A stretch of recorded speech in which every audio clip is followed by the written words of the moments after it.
Hi, and thank you for joining us today on the Road to Recovery. I'm Ronda Jackson, your host, serial entrepreneur, and small business advocate. And today, joining us is Lakeisha Bearden, the Program Development Manager of Merriweather and Williams Insurance Services. Thank you for joining us, Lakeisha. Thank you so much, Rhonda, for having me. I've seen a lot of your past episodes, and I'm just what amazing guests you've had, and I'm happy to be in their company. Oh, beautiful. Well, no, for this conversation, I would have asked none other than you to be here today. So one of the things that business owners are having to do is choose and select new directions. And one of those is looking at opportunities that we otherwise wouldn't have pursued. So today's conversation is going to be really great about pursuing public works projects and looking at contract scopes that we may have not looked at in the past as emerging and established entrepreneurs. So before we get started, if you haven't already, please be sure to click that subscription box below. And below that will be the description and the notes from today's call. So thank you again, Lakeisha, for being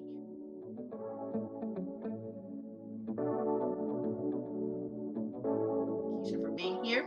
And for the audience members that aren't familiar with you or Merriweather and Williams, will you share a little bit more about the company and what you do? Yes, absolutely. Merriweather and Williams is a commercial property and casualty risk management consulting firm. We are one of the largest women-owned, Black women-owned insurance firms in the nation. We have what we've coined as aligned risk management, where we couple traditional risk management principles, but we do it in a way that allows a client to align their diversity, equity, and inclusion. So we align risk management and equity and inclusion is really baked into what we do. It's a foundation. And my primary role there is to work with small and diverse businesses and help them to build their capacity so that they can bid on public work opportunities. I'm also on the board of the National Association of Minority Contractors in Southern California, and I sit on the board with Pathway from Voice to Men, a nonprofit organization in San Bernardino County. I consider myself to be a true servant leader. I'm just here to help others, individuals maximize and businesses maximize their overall capacity and what they want to do for success. No, and I would consider myself a product of my environment because I too am a client and a true testament to the support that Merriweather and Williams offers to business owners, especially in the construction industry that are looking to pursue and grow. And you guys have, Oh, good to hear that. Yes. yeah, you guys have been amazing. So thank you for that. So one of the ways, that I like to start the show is I like to ask for one word that you would describe now. What would your one word be? I was toying with this because I've seen some of your past episodes, and I want to use the word permission. I feel like we've really been given the permission to color outside the lines, go beyond our boundaries per se. I think the client is looking for us to be innovative, creative, solve, solution driven. Yes. So just permission to do more than what we thought we could do before because we were in this, conformed space. So permission. I love that. So you're using this clean slate as an opportunity to grow. And today's conversation is really about that. It's about approaching public work projects with the capacity, the capability to ensure some success, some degree of success. So, Right. so Lakeisha, for a small business or a diverse firm that's interested in pursuing public works contracts, what's the first consideration? Where should we start? I think it's important to know whether the agency is small business friendly. Okay. Do they have small business resources in place? Do they have, classes? Do they explain how to do business with their organization? Do they have small business champions? For example, Metro has DEOD, Keith Compton and Mariam Long. Los Angeles World Airports has Amber Meshach and Chamberlain DeRue. You have Public Works with Hannah Choi and John Reamer. And then also Los Angeles Department of Water and Power, you have Keisha Washington. So it's very important to understand who within that agency is really pushing and rooting for small businesses. I would also say that it's important to know whether or not these agencies have small business goals versus good faith efforts.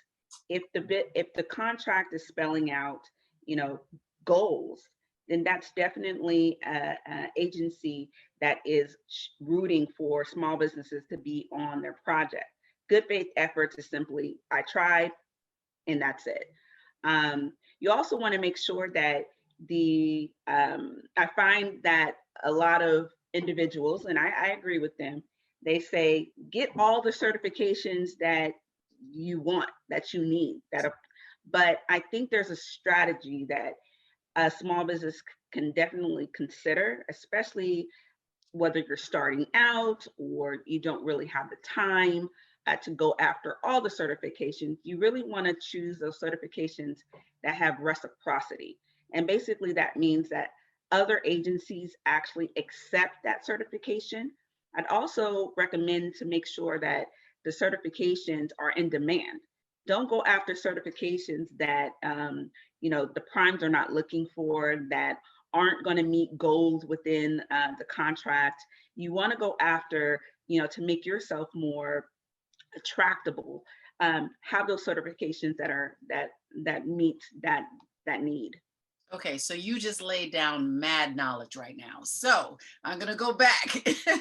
So I love the concept, or not even the concept, the homework that you're asking us to do to find the champions in that organization that are promoting and guiding, not just, a name or an email address, but people that are guiding and offering the classes, the information, the links to help small businesses navigate their agency. So that was huge. So if you guys didn't write that part down, please go back, rewind, and get some of the names that Lakeisha mentioned, because that is huge, because that means that there's someone that can, I hate to call it hand-holding, but offer, the additional Right. assistance that's needed to guide you.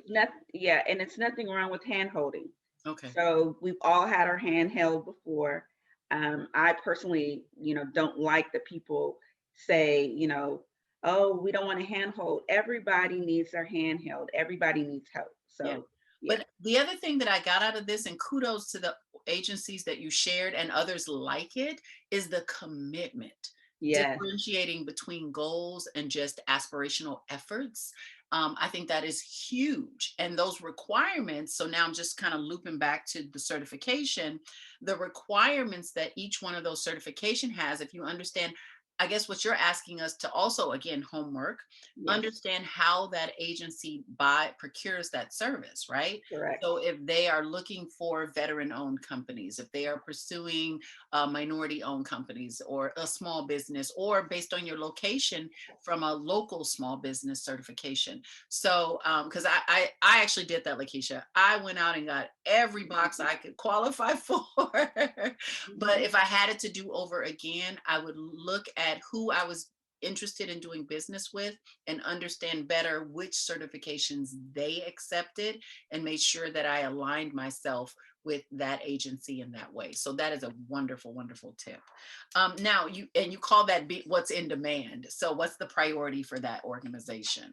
Exactly. So I like that. And then can you go back, and you mentioned an organization being small business friendly. Yes.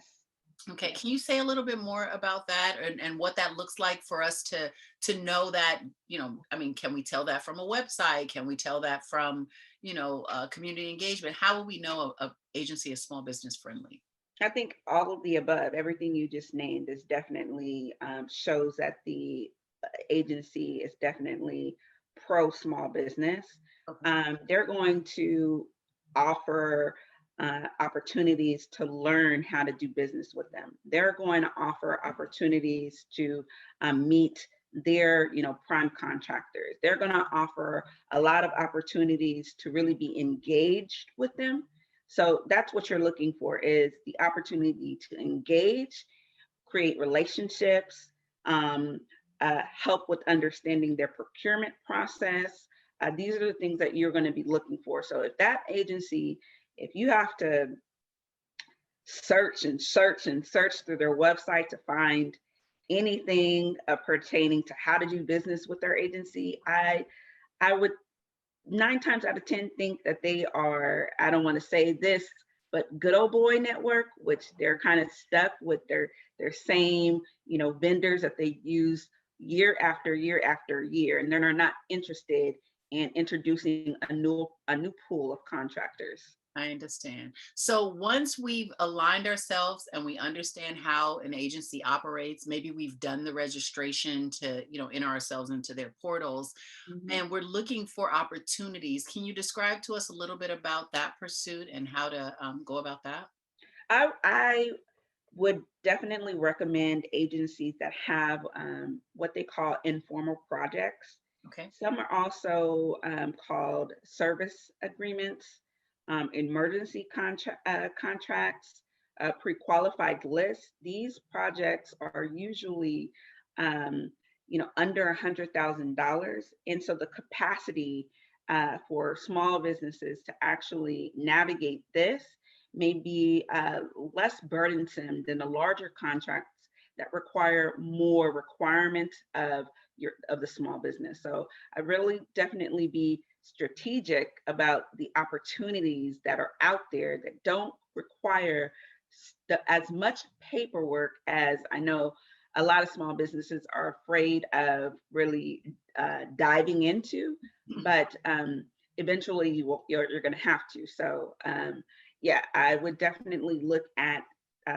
more opportunities that are conducive to the small businesses, so you really have an idea of your capacity overall. Okay, so I'm a smaller business. Maybe I'm under a mil or right at a mil in capacity, is what you're saying. And then what you're saying is that these agencies are one, they're looking for me, right? They want diverse, minority, woman owned, or small. And then they have opportunities that fit the size of my company. So from a Yes, capital or from an initial investment, mobilization costs, these projects are scaled to fit my business. And if I can look at a list or a link or a forecasted opportunity list on the different agencies' websites to see the ones that are, I think, and even some agencies call them set asides. yes, They're set aside for specifically for small and diverse firms. Is that right. And also, they have unbundled projects. There are these large projects that they have, you know, um, uh, identified opportunities that can be conducive for a smaller contractor. so, Lakeisha, what I hear you saying is that the informal process tends to be smaller scopes that have been pulled out either due to a facility emergency or due to, some other incident that they're trying to respond quickly to. Can you describe a little bit more about engagement from a small business on some of these unbundled or informal contracting opportunities? Yes, I just want to make a note here that these projects are usually not on the forecast because they're small in scope. Mhm. So they're like, like you mentioned, they are emergency projects or maintenance projects that come up, that happen to come up. So um, definitely these are smaller to fit the capacity of a small business with less of the requirements.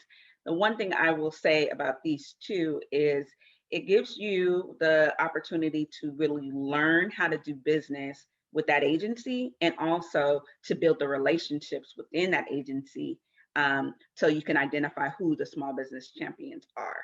I love that. And I love that you presented that there's so much opportunity for small businesses in this arena because, some people might have looked at this as mighty giant and chosen not to pursue or, even throw a hat in the ring. So two things I really want to highlight just from this part of the conversation is that you've talked about the agency's commitment to small business. And then Mhm. you've also talked about how they build out, and we as small businesses need to meet that commitment with our capacity, but then even the agencies even willing to meet us where we are and have projects and opportunities that suit and fit our capacity. So then if you were to give advice to small businesses that just from this conversation that we're interested in pursuing and looking into public works as an opportunity, what would your one piece of actionable advice be? Don't be afraid of the paperwork.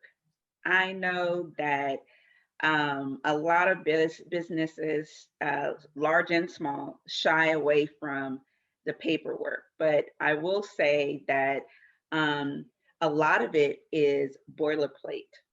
You will see the same language, same requirements in all of the procurement and RFPs that you see. There may be about 60 pages, and 20 of those pages may actually be the scope. So really get familiar with the information that's in there. Read it from front to back, two, three, four, 5 times, so that you are can then skim through and you can definitely identify if there's anything new, any changes to the requirements. I'd also say create a checklist so that you can then identify what is the common, requirements that are expected in each bid, and check them off so then make sure that they're there. But the paperwork is not going to go away. It's actually there to protect the agency. And I think it would be advantageous for small businesses to actually adopt some of that, those requirements, because I don't really see a lot of small businesses uh, requiring their subcontractors to give them pre-qualification to make sure that they're covering their company as well. So a lot of these steps are just for to cover, the agency as well as to cover you, because they want to know that you have the capacity to actually perform the work that's required. Right. And that success, once you do win and do perform, is something that you can market to other agencies that you've completed. So it's a win-win all the way around. The other thing I liked is that best practice element, because that was one of the things that we learned to do in my businesses, is that we would adopt whatever our most stringent customers requirement, that Mm, became our baseline, yes, so that we would have customers that would be over the moon that we were doing X, Y, and Z. And then there were other customers that would see us as, stable, as, a little bit on the risk averse side, because we right. understood what their processes were. So that was a beautiful, beautiful tip. And then I'm sure that you have links and things like that for us more. So right next to the subscribe button down below in the description box will be the links. But if someone was looking for more information about, pursuit in the public works arena, or being a part of your capacity building and bonding program, can you share the best way to connect with you? Absolutely. We can be reached by phone at 213-258-3000. Again, that's 213-258-3000. Merriweather and Williams Insurance Services. We administer the contractor development and bonding program for the city of Los Angeles, as well as Metro, and the city and county of San Francisco and Alameda counties up north, in Northern California. Oh, wow. That's a big umbrella of us all. Thank you for taking us in your fold. I so appreciate you being here today and sharing the information. Thank you so much for having me. I really appreciate it. Again, I've seen some of your other guests, and it's just an honor to be in their company. So thank you. I'm a big fan. Thank you. Bless you. And we'll love to have you back. So if there's any Absolutely. information or Absolutely. anything else, we'd love to have you back. Thank you, Lakeisha. Thanks, Rhonda.